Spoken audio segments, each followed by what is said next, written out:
الحمد لله الذي هدانا للإسلام والصلاة والسلام على رسوله المصطفى وعلى آله وصحبه أجمعين. أما بعد فقد قال الله تعالى في القرآن الكريم والفرقان المجيد: أعوذ بالله من الشيطان الرجيم، بسم الله الرحمن الرحيم. إن الله وملائكته يصلون على النبي يا أيها الذين آمنوا صلوا عليه وسلموا تسليما. اللهم صل على سيدنا محمد كما صليت على إبراهيم وعلى آل إبراهيم إنك حميد مجيد كما باركت على إبراهيم وعلى آل إبراهيم إنك حميد مجيد. அல்லாஹ்வுடைய கிருபை கருணை அல்லாஹ் தஆலா நம்மை இந்த ரமலானுடைய மாதத்திலே தராவீஹ் தொழுத பிறகு அவனை பற்றி பேசவும் கேட்கவும் வாய்ப்பளித்த ரப்பல் ஆலமீனுக்கு எல்லா புகழும் அல்ஹம்துலில்லாஹ். ஹஸரத் அவர்கள் முஆமலாத் முஆஷராத்தை பற்றி பேசிக் கொண்டிருந்தார்கள் நினைக்கிறேன். ஏன்னா அந்த கிஸ்பு அதுதான் வருது, ஒருவர் இன்னொருவருக்கு பாதிப்பை ஏற்படுத்தக்கூடியது என்று சொல்லுவது. பொதுவாக நமக்கு கொடுக்கப்பட்ட இபாதத்துகள் சொல்றாங்க, அது கடைசியில் தான் வருது. பெருமானார் சொன்ன முதல் முஆமலாத், நீங்கள் கொடுக்கல் வாங்கல் சரியாக இருக்க வேண்டும் என்று சொன்னார். ஒருவர் நாணயமானவர் இல்லை என்று சொன்னால் அவரை போன்ற அதுக்குண்டான கூலி பெறும். அதை தான் சொன்னாங்க. அதற்கு நாளை கியாமத்தில் மறுமையிலே பிடிக்கப்படுவதில் அதிகமாக பாதிக்கப்படுபவன் எவன் என்று சொன்னார், இந்த முஆமலாத்திலே எவர் சரியாக இல்லையோ அவர்தான். நபி ஸல்லல்லாஹு அலைஹி வஸல்லம் அவர்கள் ஒரு ஜனாசா வருது, தொழ வைக்க சொன்னாங்க. பெருமானார் போய் நின்றுட்டாங்க இமாமாக. நின்று விட்டு திடீரென்று அவர்கள் திரும்பி கேட்டாங்க, இந்த மனிதர் கடன் பட்டிருக்கிறாரா என்று கேட்குறாங்க. இந்த மனிதர் கடன் பட்டிருக்கிறாரா என்று கேட்கும்போது ஒரு சஹாபி சொல்கிறாங்க, யார் சொல்லா, இவர் ஒரு திரகம் கொடுக்க வேண்டியிருக்கிறது.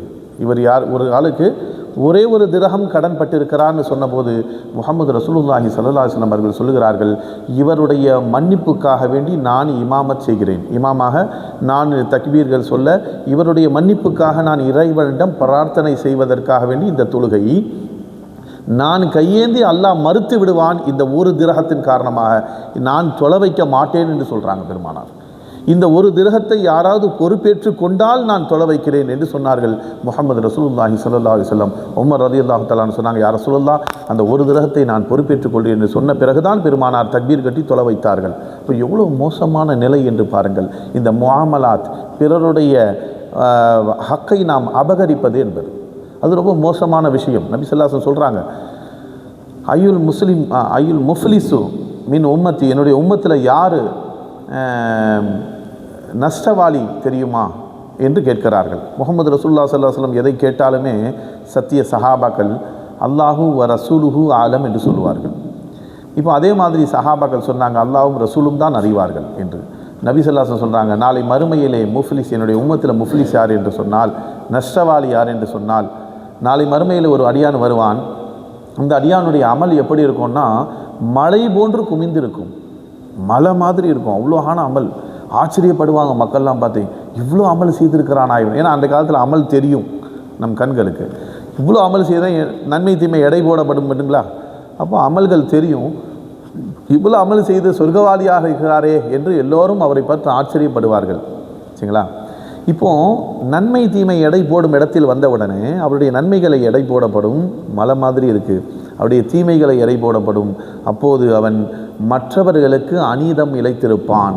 அதிகமாக அவன் தன் கரன்களை கொண்டும் நாவை கொண்டும் பிறரை துன்புறுத்தி இருப்பான்.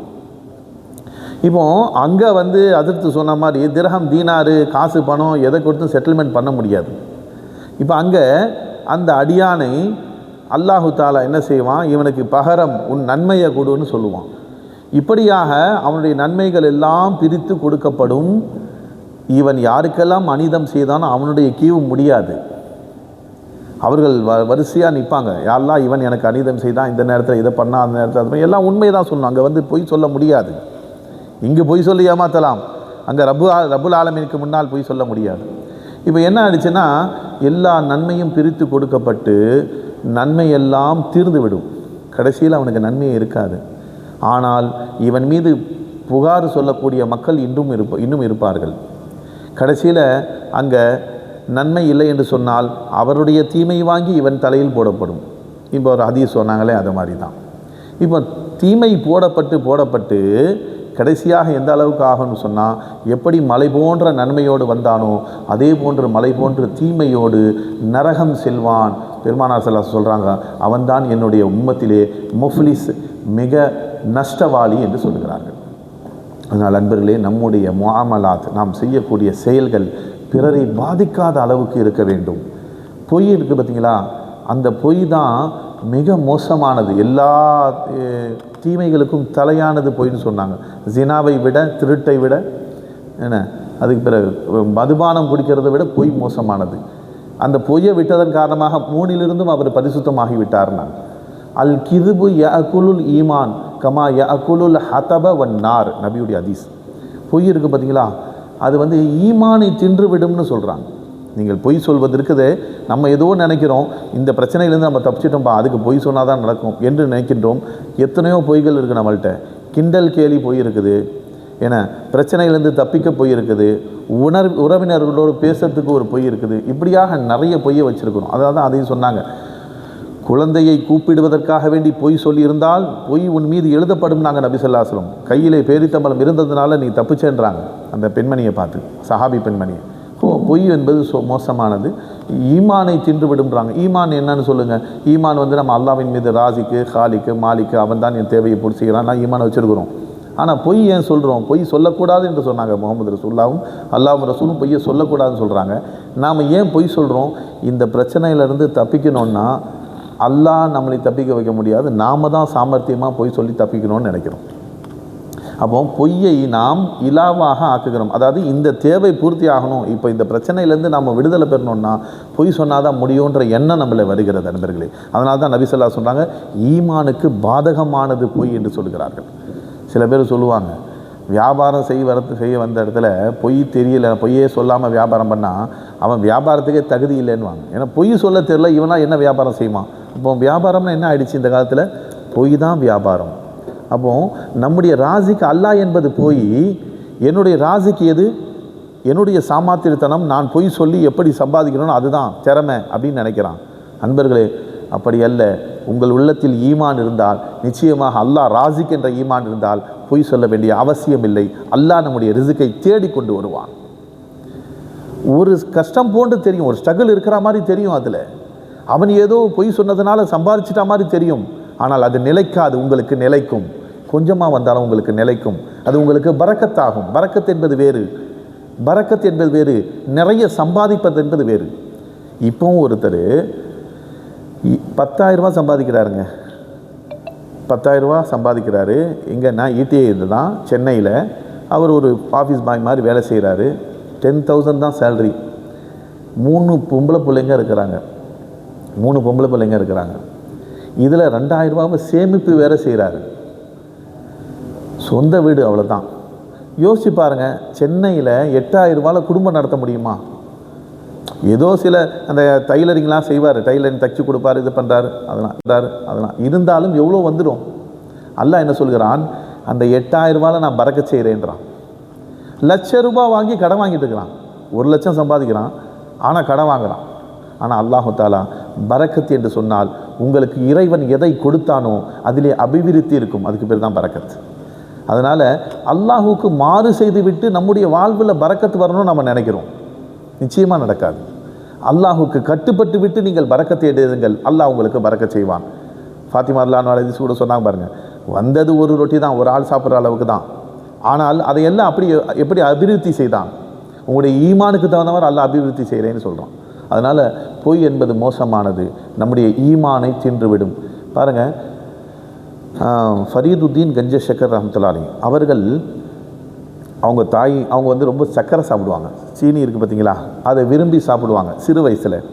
அவங்க தாய் 7 வயசில் அவங்கள தொழு வைக்கணுன்றதுக்காக வேண்டி, நீ தொழுது அல்லாஹ் கிட்ட துவா கேட்டால் உனக்கு அல்லாஹ் சர்க்கரை கொடுப்பான்னு சொன்னாங்க. உனக்கு அல்லாஹ் சர்க்கரை கொடுப்பான்னு சொன்னாங்க. சொன்ன உடனே அப்படியா, எனக்கு ஏன்னா சுகர்னால் அவங்க ரொம்ப பிடிக்கும், சாப்பிடுவாங்க, நக்கி சாப்பிடுவாங்க. அதனால் அவங்க தொழுத ஆரம்பித்தாங்க. இவங்க என்ன பண்ணுவாங்க, அவங்க முசல்லா போடுறதுக்கு முன்னாடி இவங்க தான் அந்த விரிச்சி வைப்பாங்க, தாய் தான்.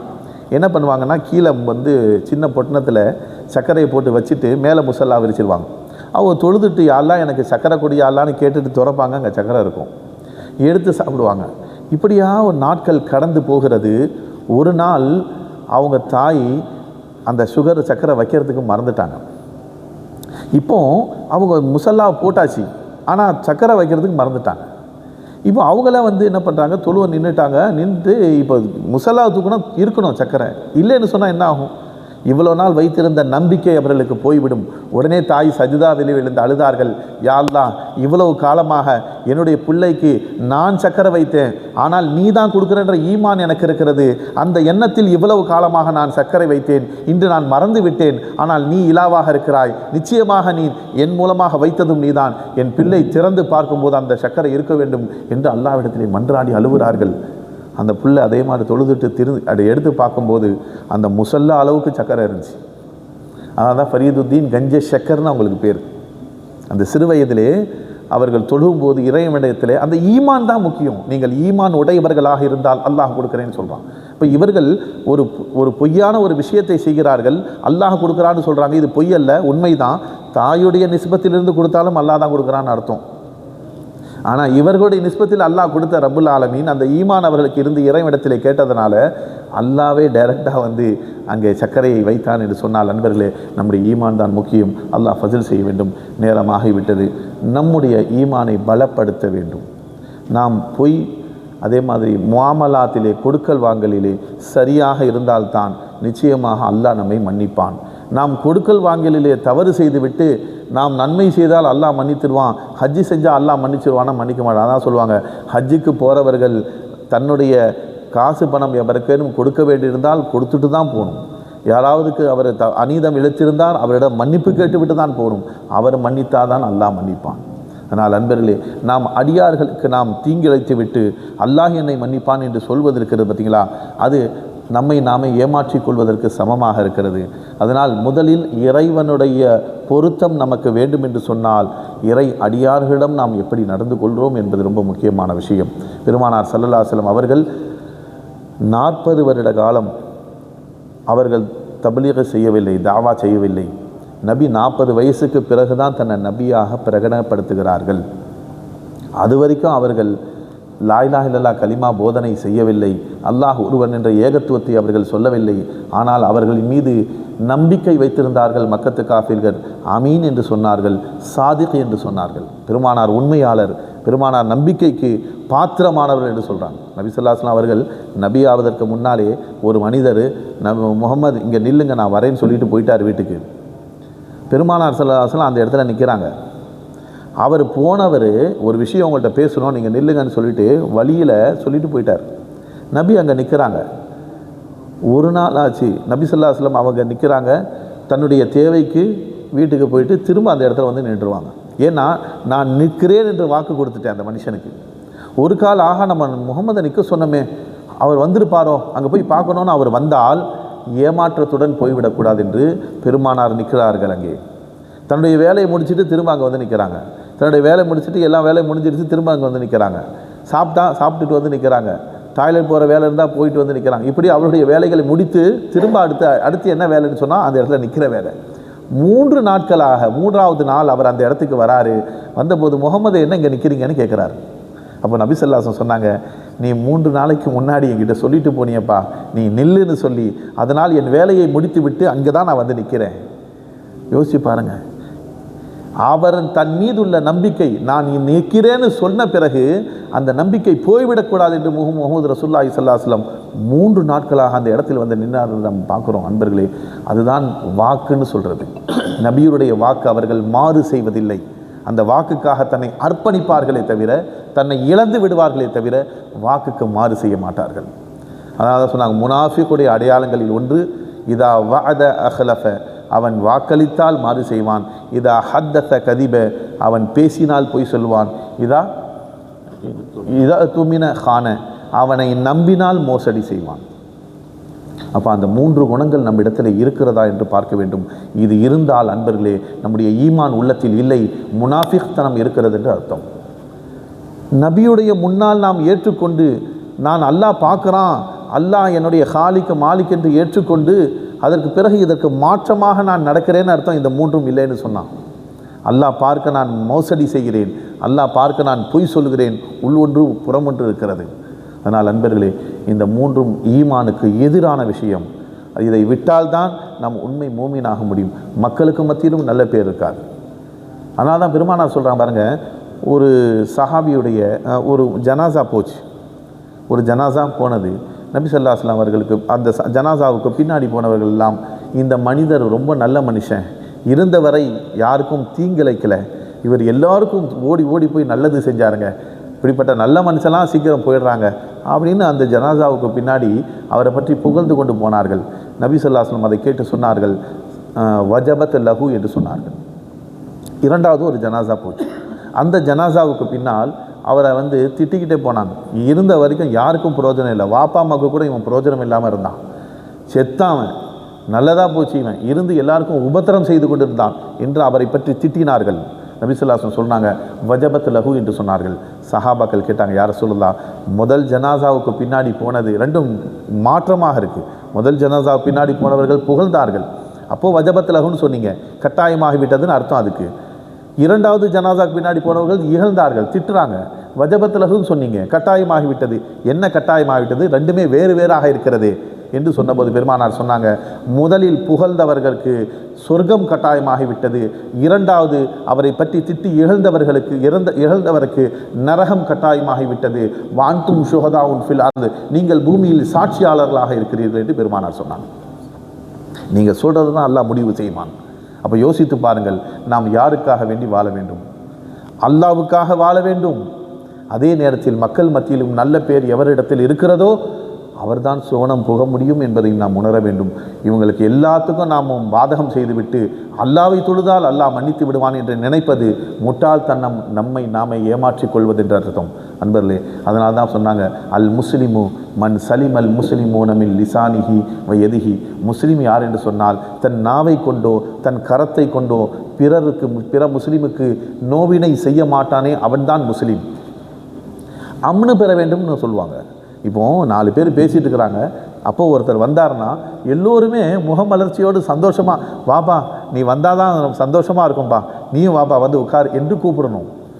அந்த 4 பேரும் ஒருத்தர் இன்னொருத்தர் பார்த்து பேசிக்கிறான், டே வந்துட்டாடா, கூட்டத்தை கலைங்கடா, இவன் ஏதாவது ஒன்று சொல்லுவான், நம்மளை பிரச்சனை பண்ணி விட்டுருவான், நமக்கு மத்தியில் சண்டையை மூட்டி விட்டுருவான் என்று பயப்படக்கூடாது. மூமின் அவர் தான், முஸ்லீம் அவர் தான், சலாமத் பெற வேண்டும் அவரை கொண்டு. இப்போ பார்த்தீங்கன்னா முஸ்லீம்னு சொன்னாங்க முகமது ரசூல்லா, வெளியில் உள்ளவங்க மட்டும் முஸ்லீம் இல்லை, நம்ம குடும்பத்தில் உள்ளவங்களும் முஸ்லீம் தான். வெளியில் பார்த்தீங்கன்னா நல்ல பேர் அவருக்கு, அவரை மாதிரி மனுஷன் யாரும் இல்லை அப்படின்வாங்க. ஆனால் வீட்டுக்கு வந்தால் மனைவியே ஒத்துக்க மாட்டாங்க, தாயும் நல்லவன் ஒத்துக்க மாட்டாங்க, சகோதரர்களும் நல்லவன் ஒத்துக்க மாட்டாங்க. அப்போ குடும்பத்தில் அப்படி இருப்பார் அவர், வெளியில் பார்த்தா நல்லவர் மாதிரி இருப்பார். அதுவும் முஸ்லீம் அல்ல. முஸ்லீம்னா வீட்டில் உள்ளவங்களும் முஸ்லீம் தான். வீட்டில் உள்ளவர்களுக்கும் நீங்கள் அம்னு பெற வேண்டும். உங்கள் கரங்களை கொண்டும் நாவை கொண்டும் அவர்கள் அம்னு பெற வேண்டும். பொதுவாக பிள்ளைங்களுக்கு நல்ல உபதேசங்கள் செய்தாலே நம்மளை கெட்டவன் தான் சொல்லுவாங்க, அது வேறு விஷயம், புரியுதுங்களா? அதை சொல்லவில்லை. ஆனால் நாம் வந்தாலே அவர்கள் நமக்கு பயப்படக்கூடாது. நல்ல விஷயங்களை நாம் சொல்லக்கூடிய முறைகளும் ஒன்று இருக்குது. அடித்து எப்போது சொல்ல வேண்டும்? அவன் கேட்கவில்லை என்றால் அடிக்க வேண்டும். முதல்ல அணைத்து தான், அரவணைத்து தான் சொல்ல வேண்டும் நம் பிள்ளைகளுக்கு. அன்பர்களே, ஹைர் அல்லாஹ் ஃபதில் செய்ய வேண்டும். நேரம் கடந்து விட்டது. அல்லாஹ் தஆலா நமக்கு பெரும் பாக்கியத்தை இந்த ரமலானுடைய மாதத்திலே அல்லாஹ்வுடைய ரஹமத்தை அடையக்கூடிய இந்த முதல் பத்திலே இறைவனுடைய ரஹமத்தை அடையும் பாக்கியத்தை அல்லாஹ் நமக்கு நசீபாக்குவானாக. நாம் பிறரிடம் நடந்து கொள்ளும்போது நாம் எதை அல்லாஹ் எப்படி நடக்க சொன்னானோ அல்லாஹ் ரசூலும் அதன்படி நடக்கும் பாக்கியத்தை எல்லாம் நமக்கு நசீபாக்குவானாக. இந்த ரமலானுடைய அனைத்து பாக்கியங்களையும் அடையக்கூடிய நன்மக்களாக, மன்னிப்பை பெறக்கூடிய நன்மக்களாக நம் அனைவரை ஆக்கி அருள் புரிவானாக. வாக்குதான். அஸ்ஸலாமு அலைக்கும் வரஹ்மத்துல்லாஹி வபரகாத்துஹு.